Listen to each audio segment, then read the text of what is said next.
No matter your political affiliation, you probably agree that American politics have become increasingly divisive and unpredictable.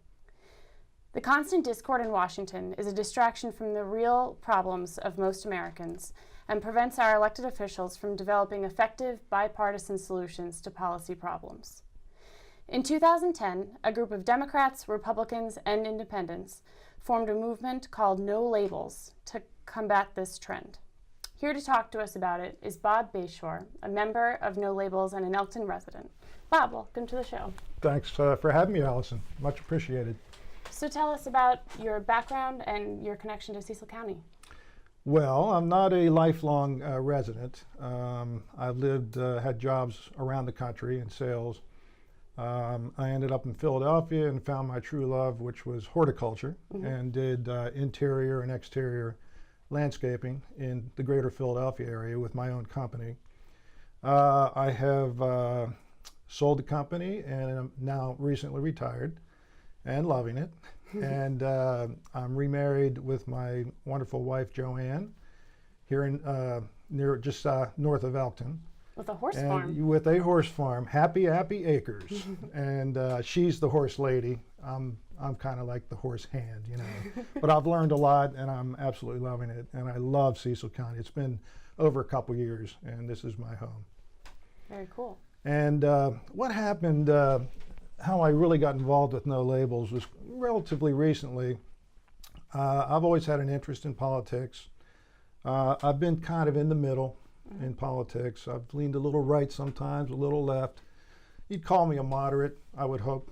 And I'm 62 years old, and I had this last election cycle completely turned me off. I was shocked, in all honesty. I think a lot of what, you know, it's an old, overly used term, but I think a silent majority of Americans felt the same. After the discourse and the name calling and the lack of civility on both sides, I just came out of that election just distressed and down about politics. And I started thinking, how can I make a positive out of the way I'm feeling here? So the 4 goals of the No Labels National Strategic Agenda are to create 25 million jobs over the next 10 years, to secure Social Security and Medicare for the next 75 years, to balance the federal budget by 2030, and to make America energy secure by 2024. Do you think that why do you think that those goals are salient to the majority of Americans? Well, if I could hold this up, if you don't mind. Yeah. The group came up with an incredible, it's very, very well thought out. This is a No Labels policy playbook, excuse me. And if you look into this, and you can actually download this online at www.nolabels.org, and you can find out anything about this organization through there and get the extreme detail on this. Those are very general goals. And I believe that they have a strategic group in Washington, D.C., which I must say are fantastic people. I went to D.C. in March, about 1,000 people, every state represented, got to listen to Joe Lieberman talk, John Huntsman, the co-founders, various congressmen and so forth. And they have folks who are strategic experts, and they poll continually, looking for areas that the majority of Americans, whether they're Democrat, Republican, or independent, are for, the changes they want. These would be 4 general areas that most people could agree on. Yeah, I want to see 25 million jobs. I'd like to see Social Security, Medicare secure for the next 75 years. These are areas, as simple as they sound, our elected officials cannot tackle. They've been kind of useless. Very difficult issues. Very difficult, and most of it's because of partisanship and not talking across the aisle. Do you know whether our district's representatives have signed on to the No Labels playbook? I'll tell you that if I could mention one thing to get into that, the most exciting thing that's happening in this movement, there was a group in Congress that was inspired by No Labels. It's not a No Labels group, but they are huge supporters of us. It's called the Problem Solvers Caucus. Right. Yes, I read about them. On the extreme right, you have the Tea Party or the Freedom Caucus. On the extreme left, you have other kind of partisan groups, Resist and so forth. These are the extremes. These guys, at this point, it's 43 representatives in the House of Representatives who have signed on to what we want to do.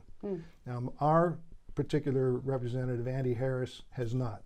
He is actually the most conservative member of the Maryland representatives. Yes. He is a Freedom Caucus gentleman.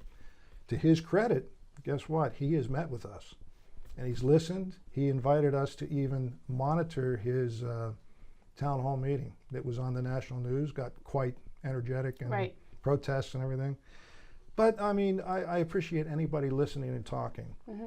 And he did point out areas where he tries to be bipartisan. It's usually the things you don't see in the news, though. Right. If you get to healthcare or something, he's going to stick with the partisan. So how do you think you'll reach out to the fellow community in Cecil County? Through Cecil TV, of course. But really, it's difficult to do. It's piece by piece, bit by bit. They do it on a national level. We're getting more and more press through Problem Solvers, through No Labels. You guys are nice enough to have me on to talk. It's very, very special, and it starts right here in the community. I totally agree. And if a few people check into it that are watching and join, I feel fantastic because it just spreads from there. So really, it's grassroots. How can our viewers learn more? You mentioned the website www.nolabels.org. Exactly. That's the best way. It's an excellent website, and as I said, you can download material like this. There is a great way to stay in touch with them and be inspired by them would be on Facebook. And you can just look up No Labels on Facebook and join.